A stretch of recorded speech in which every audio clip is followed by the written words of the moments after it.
It's just us for this episode. Welcome back.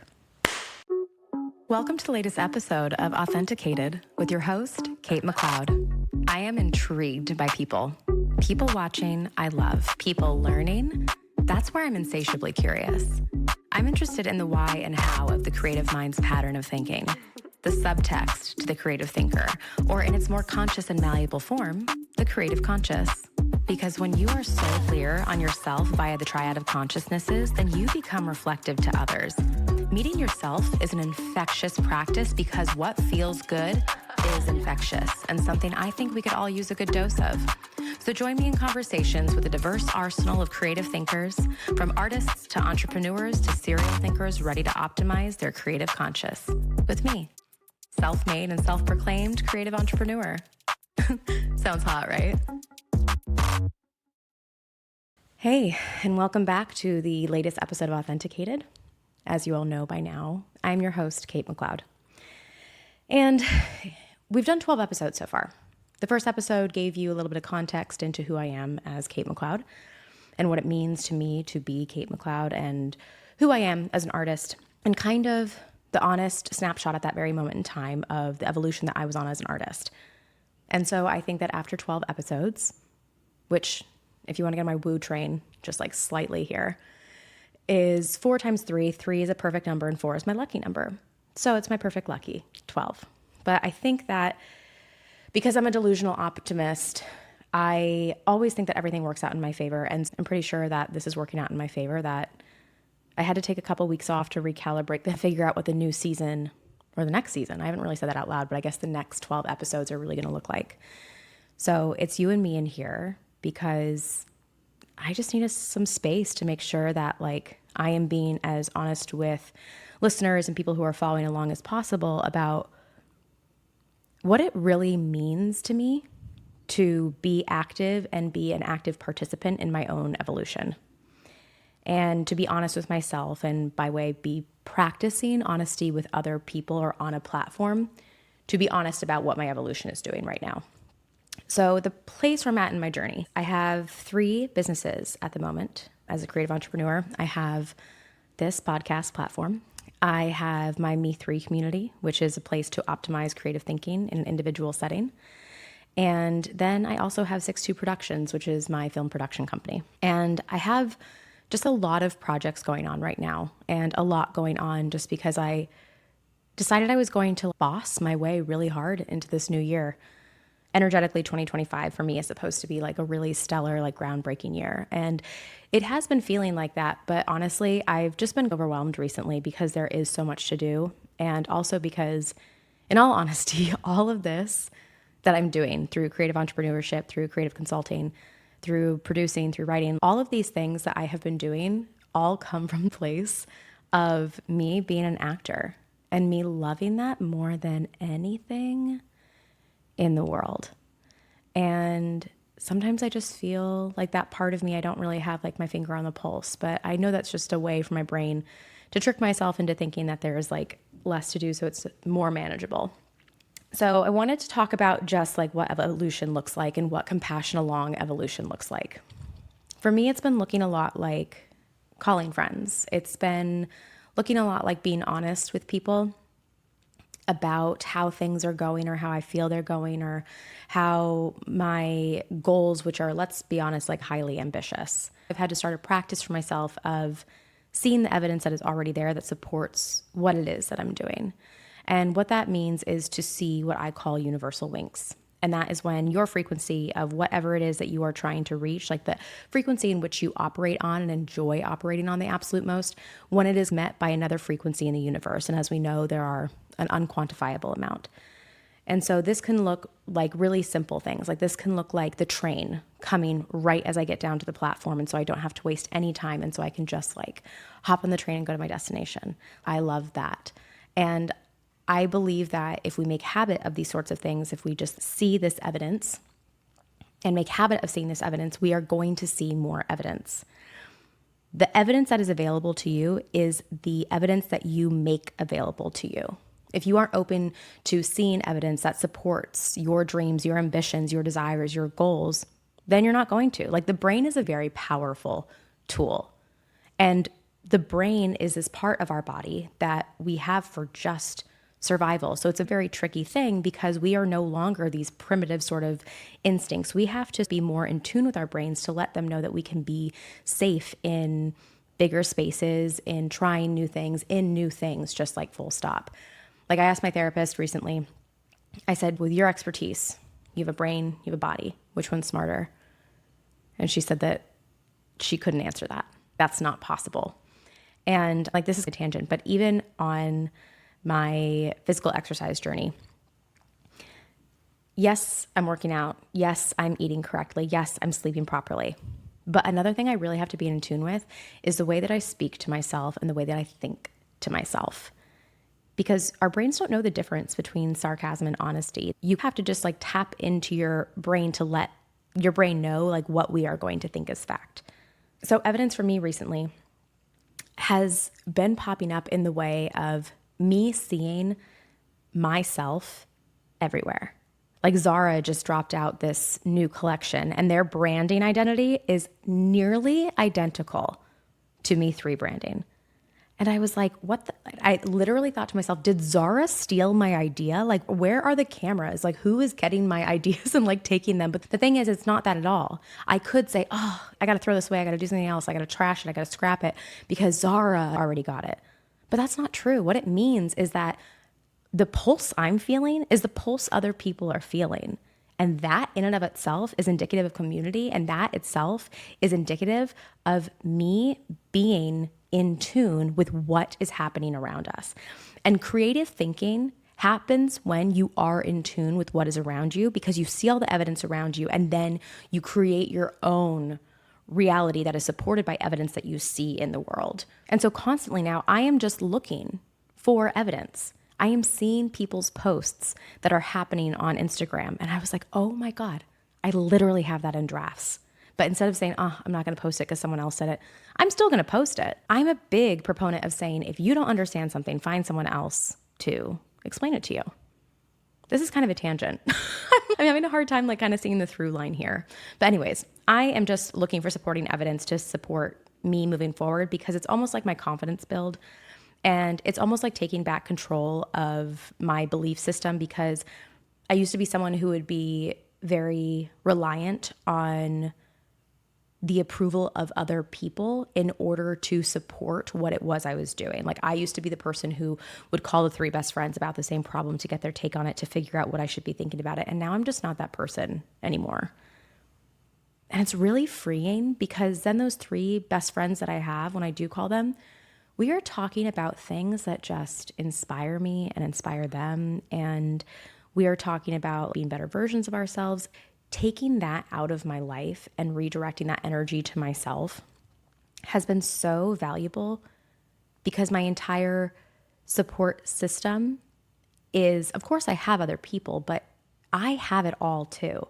I get to have it with other people because I already have it with myself. I already see my own evidence. I'm already my biggest advocate. I already am wildly confident in all of my goals, ambitions, and dreams.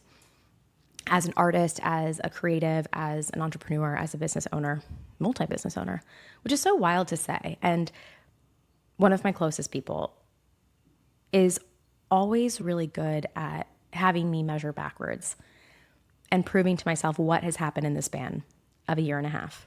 And that is all of my creative ventures, which is wild. And I also want this platform to be a place to empower people to know that they can absolutely make whatever it is that they think would make this space, being like this world, this universe, better. I want to empower people to know that their ideas are wildly good because they're their ideas. Ideas don't just come from nowhere. I think that's what a lot of the work in Me3 is about, is finding out where those ideas came from to make sure that you are supported in continuing those ideas and bringing those ideas to fruition. Okay, so let's back up a little bit. This has been coming up a lot in my life, which is what I feel like is a reason to share the story.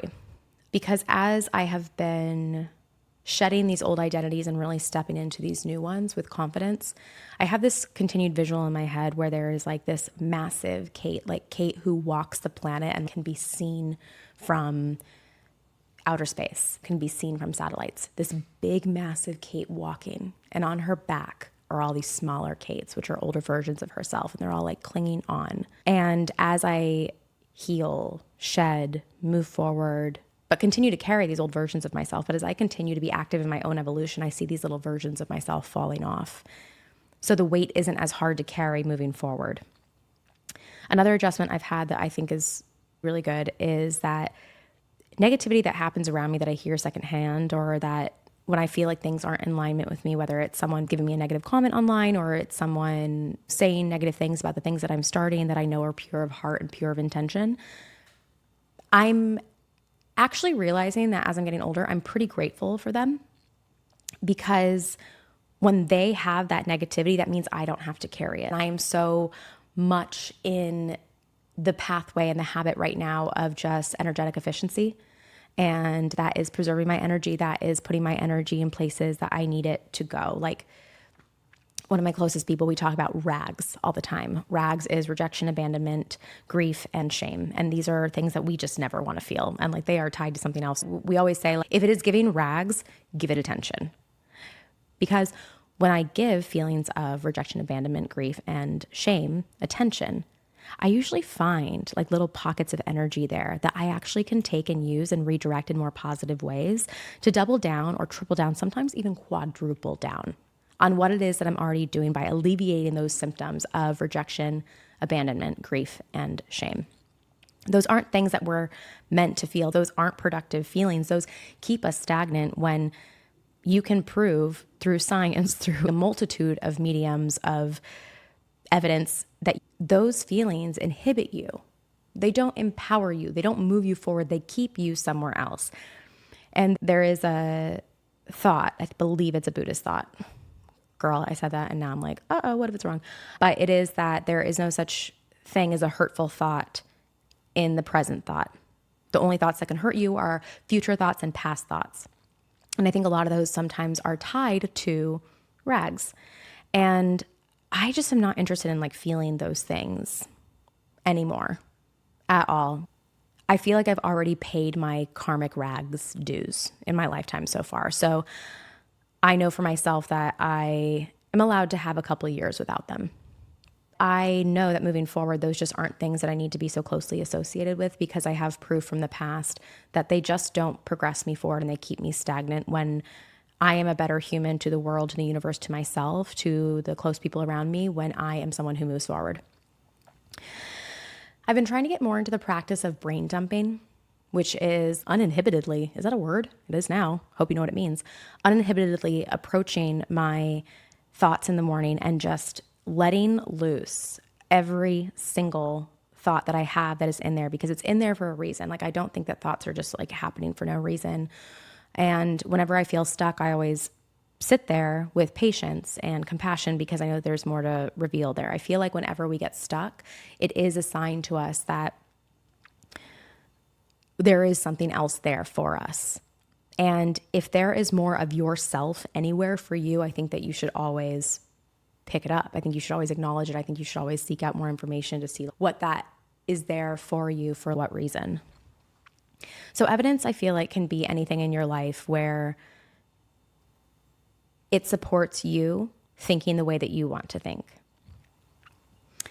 And with all the evidence I've been seeing recently, I have an action plan of how I'm going to go moving forward. So I think it's fun to put it here and let people know it's going to happen. But Me3 has not had the attention success that I anticipated and envisioned having immediately. And that's okay. That's totally fine. Everything is meant to happen for a reason, and timing matters for a reason. And honestly, there's been so much happening politically in the world that just needs people's attention, where I just don't think Me3 got its necessary attention. So I've chosen to see it as more of an opportunity for me to re-examine how I had introduced Me3 into the world, and how I can take this time now, since everything is slow, I can take this time to really re-examine myself, my intentions, myself as an artist, and also just like new strategies that would actually work better for me now anyway. Like, whenever there is a reason to stop, I always try to figure out why I'm stopping, and I always try to figure out what else is there for me in that stagnant-esque moment. I don't believe that we're like actually stagnant creatures, so it's kind of hard to identify with that word. But so I decided that maybe what I'm going to do to accomplish a lot of things that I have on my goal plate right now, which is I do want to redo the video curriculum of Me3, because Me3 is so much about your own active participation in your own evolution. And my evolution has evolved so much since I made them 4 months ago. And so I want people who are in that community to have access to the highest access possible of my own evolution, since I am leading by example. And so I have that on my plate. I want more people in the community. I want to help more people with this mindset that I know will be so, so beneficial for so many people. And I want greater access for it. So what I'm going to start doing in my new marketing campaign is I'm going to start doing one day at a time, a module of Me3. And while I'm doing these modules, I'm going to track how it is that I'm doing them. I'm going to track my progress. I'm going to track my thoughts, share them with my community, but then I'm also going to start publicly talking about the evolution that these videos need in order to keep them up to date. And so I'm going to start doing that, but I'm going to start doing that in a way that feels authentic to me, which I've identified in making content and like selling yourself, is that I don't like the feeling of selling. I don't like the feeling of selling, but what I love is the feeling of showing and the feeling of sharing. Me3 is really going to be much more of a place where in the marketing campaign, instead of me like selling and like telling, I'm showing and sharing. Because that's more like my favorite thing on the face of the planet is writing a thank you note. I love a thank you note. I love being grateful, and I love letting people know how much they mean to me and how special they are and how much they impact me.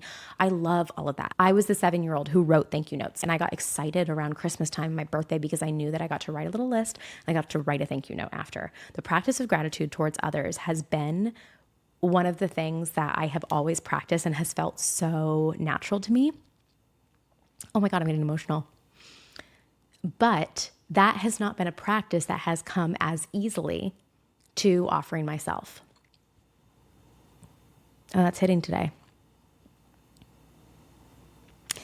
And it's hitting today probably because I didn't realize as much, because this is my biggest self to date. So Me3, I've realized as I'm going through it again, is I wrote this massive thank you note, this massive platform of pure gratitude to other people and the way they think. And I just need to read the thank you note myself. Me3 is, I am so clear on myself that I am reflective. I am so clear on myself that when I am present, there is space for you. That's how I feel about Me3. That's how I feel about creative thinking and optimizing your thinking to be a format of thinking that best works for you, but also best works for all of us. Because you know that thing on a plane when they say, put a mask on yourself before you help the person next to you? It's like that, but with healthy thinking. And creative thinking is any thinking that is outside of the norm. It's not the thinking that we are told in school, because I wasn't a great straight A student. I think I present absolutely as a straight A student. I had high test scores and average grades because, to be honest, I didn't care. I wanted to be acting. I wanted to be doing other things. And honestly, I wanted to be daydreaming. I wanted to be thinking in the ways that already made sense for me. So it never really worked for me to be thinking in these ways where it's, oh, this is school and you have to think this way and this is the right way and this is the wrong way. And I'm like, I think that's bullshit. What about my way? What about your way? What about his way? What about her way? Or what about their way? Like, why are we so addicted to conformity? You know why? Because that's how we were meant to survive as a species. We don't need to be addicted to conformity when instead we can use that energy to be addicted to things that feel good for us and make the most sense for us in like a healthy, good-hearted way. And there are so many people in this space, and I just don't think that us as a human species, I don't think that we will be able to sustain burnout. I don't think that we're going to be able to sustain conforming to systems that we're told to conform to because someone else told us that they were the most valid form to conform to, or the safest thing to do, or the best thing to do. Let me tell you what optimize means to me. And that's like this big difference between context versus content, where it's like you say something to someone and they just take the top of that thing. They take it at face value. And it's like, okay, yes, that was said, but who said it? And what do you know about that person? I think thinking has become lazy. Thinking has become black and white in so many different areas of the world where it's this is that. It means this or it means that. Actually, there is a plethora of what meaning has. Everything is interpretive. Everything is open to interpretation. So yes, so-and-so said, I hate this ball. But who said it? And why would they hate that ball? Why would they feel like such an extreme emotion to that? I think that language and statements and things like this should be met with curiosity more than they should like definitive nature. So we could just like go, we're done, move on. No, I think people don't like stopping, myself included. I hate stopping. I love going fast. I'm addicted to doing. And I have been so conscious and I've been working so hard recently not to be addicted to doing and instead being addicted to feeling the process along the way and enjoying it. When people used to tell me to slow down, when people would tell me to slow down, and still now, nothing makes me want to set something aflame more than someone telling me to slow down. But rags, right? Why did it make me so angry? Because I knew that I myself was insecure about slowing down. When things upset you and make you have any extreme reaction, I think that is an opportunity for you to examine why. If you want to be an active participant in your own evolution, then you should probably examine why. If something bumps you, you should ask yourself why. You should be curious about your own user experience of life to ask why, so that next time that does come around, it prompts you to actually be a learning opportunity to meet yourself further. That to me is an interesting human. That to me is far more interesting of an evolution and a more active evolution. Make sure that you have as many access points, as many roads as possible. Make sure that you're not cutting off your own opportunities to grow. Make sure that you're not the one who is keeping yourself stagnant. Because if I was a betting person, I would say 9 times out of 10, you are the one who keeps yourself stagnant. Because very few people in the world have that much kind of influence over you. Think about the people in your life that can tell you what to do. And you not only take action and do that, but you also genuinely believe that they have control over you. Think about that. Well, I take a water sip. Okay, so where am I going with this, Kate? Okay, so we're talking about evolution and active evolution, a participation in your own evolution, which is what the creative conscious is. The creative conscious is your system of thinking that keeps you active in your own evolution. It is the consciousness that you can curate because we are such hyper-specific beings that are capable of a magnitude of awareness and also the ability to shift awarenesses to better serve us. And that's what Me3 does. It prompts you to analyze your own systems, find the most efficient, best feeling ones, and then to basically write your own manual for that so you can implement it moving forward. And that is what Me3 is. And the authenticated space is the seeking out of what the pattern of authenticity means and what it means to be authentic to oneself in their own creative thinking. Then I think it's really important that the person who's bringing all of this to you, myself, Kate McLeod, it would behoove us for you to have more of my context.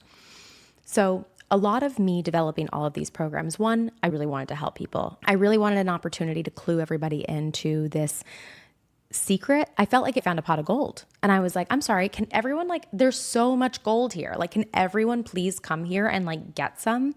Because it felt a system that would work for so many people and alleviate so much pain and shame, and a system that would alleviate so much regret, so much feelings of abandonment, because it felt like a system that annihilates rags. It feels like the system that becomes your optimized system that feels good is the best for you because you get rid of the stuff that holds you back, which isn't natural for us. Progress is natural for us now, but progress that feels good and doesn't fucking kill you. This whole grind method that truly I have been addicted to for so long, it's got to stop. It's not sustainable. It's not fun. It's not human. It makes zero sense. And especially when I always thought that the creative club was a very exclusive club. It's not. You're creative by being human because you were created. Think about the subconscious, think about the conscious, and then now think about the creative conscious. All of these things are creations. Everything that you see around you is creation, which means that you're surrounded by creation, you're constantly absorbing creation, you're constantly critically analyzing creation, you're consuming creation. Creation is abundant and around you at all times. So you are, by way of that, a creative being. Everyone is. If you think, creative. Thinking is creative. So a creative conscious would be the best thing for everyone to define for themselves, because then everything else after that is theirs. It feels like everything is yours. Any result that you get, any positive thing that comes towards you, even negative things, those work in your favor. You can decide that everything just works for you when you are in touch with things in your brain working for you. So I have had this thought recently where I keep saying, like, for a while I was like, oh, I girl boss too hard. And I'm like, no, that's someone else's words. Let me see what my words are. And so my phrase recently, the past couple of years, has been, put your big girl pants on, Kate. And what that means to me is to put the big pants on that have so much space for me to grow in, but they also have so much comfort. It also means to me to just do the thing and worry about the results later. You know, it means to do the things from a place of desire, my ideas, my heart, to do it because I want to do it, not to do it because I think I have to do it, or to do it because I want the result of it. To me, I keep saying, put your big girl pants on. And like, yes, people will say that's like politically incorrect. Like, we don't like that phrase, but that's not what I mean it as. And I'm not out here like printing it on shirts and screaming at other people to put their big girl pants on, because they have their own statement, just like girl boss. To me, I'm like, no, didn't resonate, but put your big girl pants on, Kate.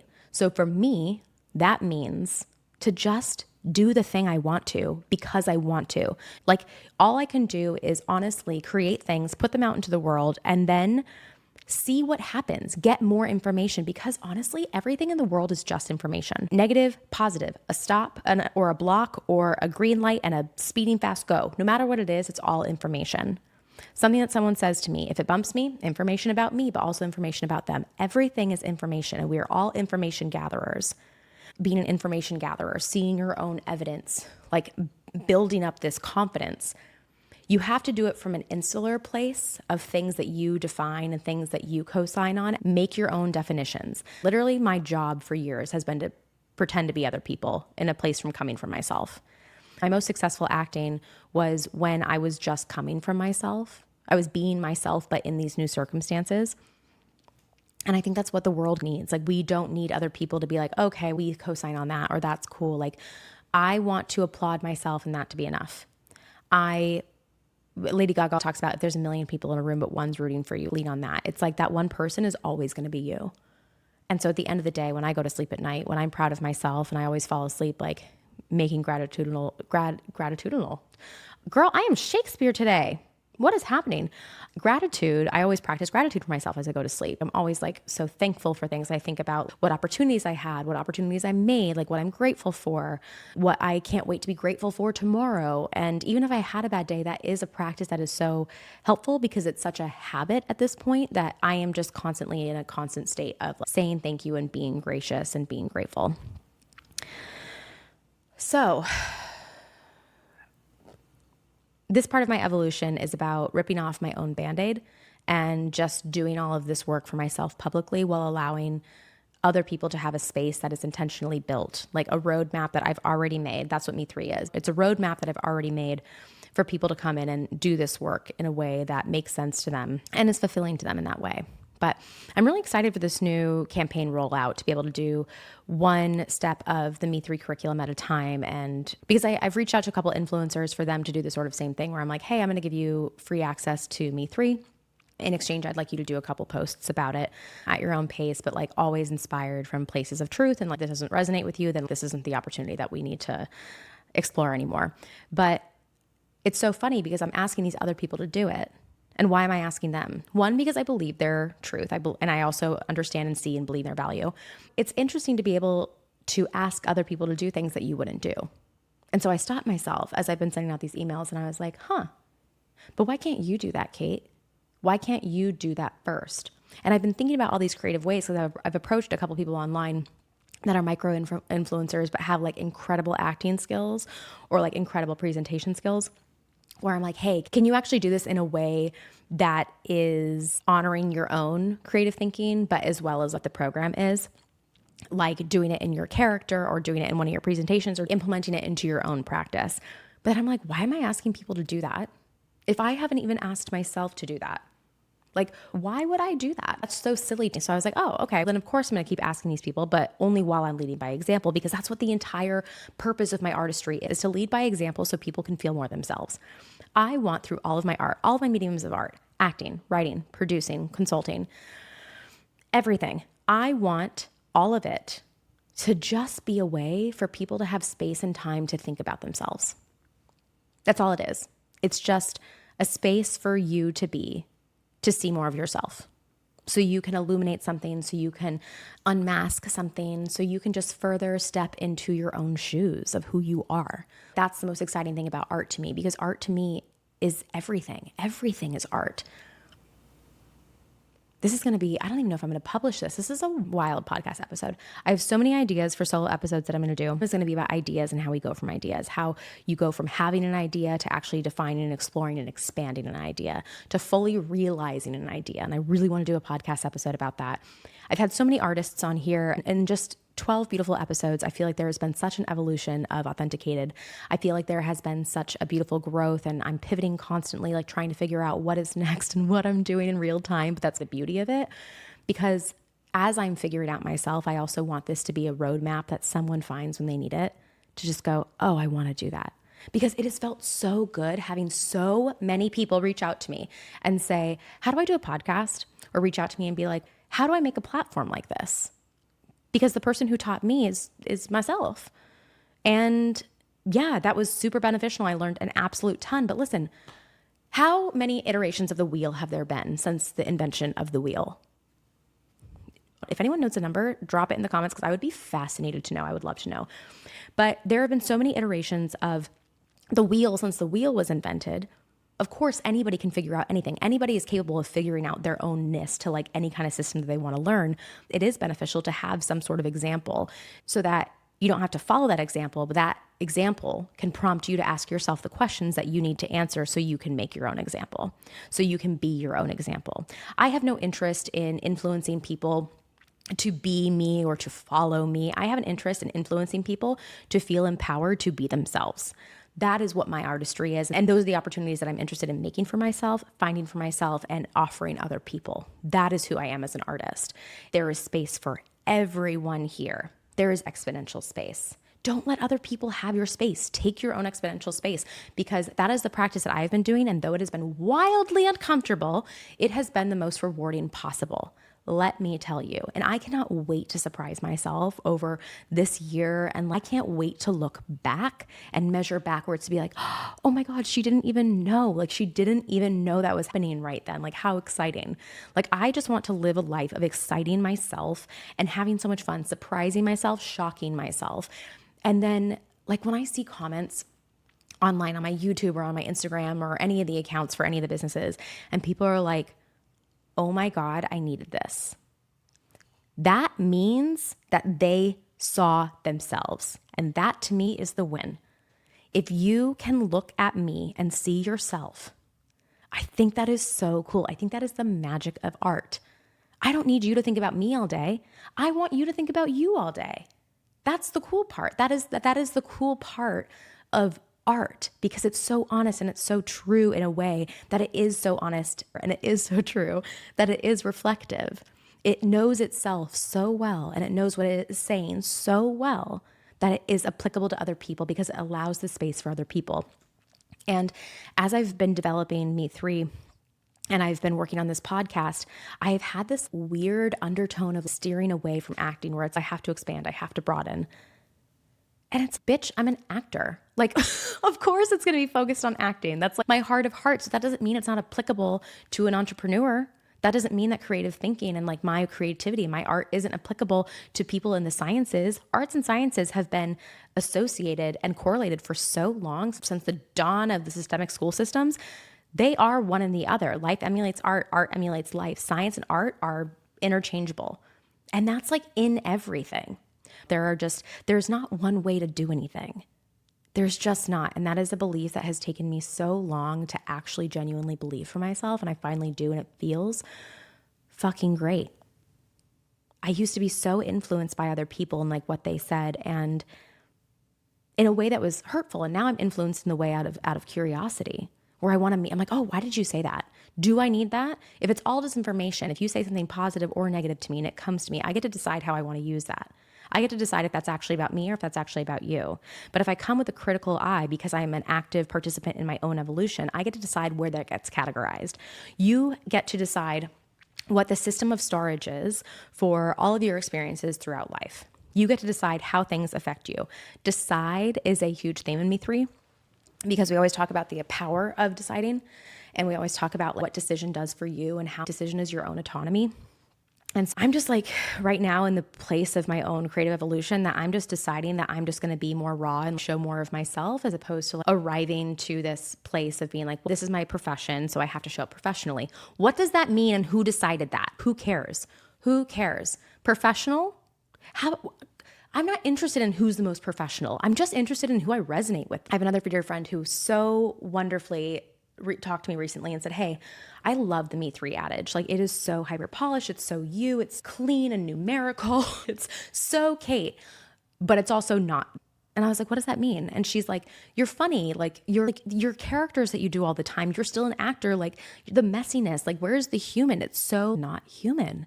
And I'm like, oh my God, it has the potential to be human, but I'm not putting all that in there because I'm so conditioned to be focused on the professionalism. What the hell does that even mean? Because like to me, if I ask myself, what is polish and professionalism? What are my definitions of those? Polish to me means rethought, thought of more than once. Polish means to have put effort into it more than just a singular time. Polish means just taking another pass. Okay. So that's my definition of polish. So I'm not going to put anything out into the world as an extension of myself or a representation of myself unless I've looked it over a few times. Just to make sure it's in line, because ideas have their own evolution. Just because you have one idea once or believe one thing once doesn't mean that you're married to believing that for the rest of your life. And then what is professionalism to me? Professionalism to me means the person who is invested in what it is that they're doing. Professionalism to me today is you showing up in a way that you want to show up, that you want to work with yourself, which can be met by other people wanting to work with you. I used to think, like this is so funny, when I first started out as an actor, because my dad was an engineer and my mom was a preservation architect, I think I was like 22 or 23, but I went to a meeting on the Warner Brothers lot to meet their head of casting as like a general. And I walked in, and I swear this man was so kind. We sit, we talk. He was like, what's your type? And I was like, like kind of bitchy, sassy. He's like, interesting. I don't get any of that from you. But that was what I was trying to be. And that was like all my defense mechanisms up from just lots of bullying. But I'm like, I'm this, I'm that. Like, no one can mess with me. And when I left, he goes, if I can say, I'm assuming you're on the younger side because they can't ask. And I was like, yeah. And he's like, you're very talented. Lose the blazer, lose the stilettos. And I was like, and I walked out, and I remember walking to my car and being like, are you kidding me? I showed up to a professional meeting as a professional. And it's like, no, because there's no world in which that version of myself, that is what I wear to a hot ass red carpet. That is not what I wear to a general meeting at a casting director's office who just wants to get a feel for like who I am and what I can bring to the table as an actor. And like the truth is, I am the person who says the thing that is really hard to say, and I say it in the kindest way. That's the kind of actor I am. I'm the kind of person who is like, comes out of the burning building and is like, I don't know what happened. Like, everyone's inside, like, help them. And then they go inside, and I keep walking, and the camera pans to me, and I'm just smiling because I'm the one who set it on fire. Like, that is who I am. I'm not these other like things that I was pitching to him, but I will never forget that. I'm so grateful to him. I should probably send him an email today actually to thank him for that, because it came up again. But I am just so grateful for him to be like, yeah, don't do that. Because what I did was I followed what I knew, which is what my parents did. They were always dressed professionally. And for those who are just listening to this, I am putting that in quotes because that's a relative term, right? It is going to change throughout the ages as every definition of every term has changed and evolves with us, like throughout society. We might as well have our own evolutionary perspectives on words for ourselves. Like our definition is just as valuable as someone else's definition. And it's like so crazy to me that I fell victim so long for thinking that other people's opinions were more important than mine. For whose life? Because like for my life, they're most important for my life. For me, my opinions are the most important for me in my life. And like, I'm heavily invested in like that being a really good user experience. Cause like, why not? I don't want to not enjoy myself. Kim Cattrall says it so well. I don't want to be in a situation where I don't enjoy myself for even an hour. Like I am just no longer interested in being in positions that I just don't find myself comfortable. And what's great about that is it's actually alleviated a lot of things of doing and a lot of active participation in a lot of different areas of my life that now I have so much more of that focus and energy to like actually realign with myself and double down on what makes me feel good and what makes me think that I'm having a positive impact on the world and on other people. What makes me feel like I get to keep writing thank you notes every day to people. Thank you for being here. That's what's exciting to me. I'm so excited also to see if I publish this podcast because it's kind of like its own brain dump. I mean, I challenged myself. I was writing out an outline today about what I was going to offer and say on this episode. And then I just stopped and I said, Kate, just set up your equipment and just tell them what's up. Why don't you just share what's on your mind today? And so that is what I'm doing. And it's a lot of stuff, you know? And I think also like the further I get into this journey, I actually have more opportunity to see and understand older versions of myself. Little Kates are so sweet. So I cannot wait to hear what this brought up for you. Please send me a message, drop a comment, just get your thoughts out there. Get in the practice of getting your thoughts out there and figuring out how you can double down on being more of yourself and optimizing your user experience of your life that you're in charge of, and how you can further define your creative conscious so your brain is the most fun place to ever hang out for you. Because that's my goal. That's where I'm going. And I would just like love that for other people because the more I'm doing it, the more fun I'm having thinking about my thoughts and just thinking about thinking. It's really special. I'm so glad you're here. This is a community and I don't just want to be in a talking position. I want to be in a listening position. So let me know what you think. And thank you so much for being here. And that's the latest. I'm honored to have been part of your thinking sphere today. Feel free to share and subscribe on this platform or follow and participate on any of my social media platforms. If this practice intrigues you as much as it does me, then join us in the Me3 community, where we will work directly and you will curate a mindful method of thinking to define your own creative conscious. Thanks for listening to the latest episode of Authenticated. I love that you're here.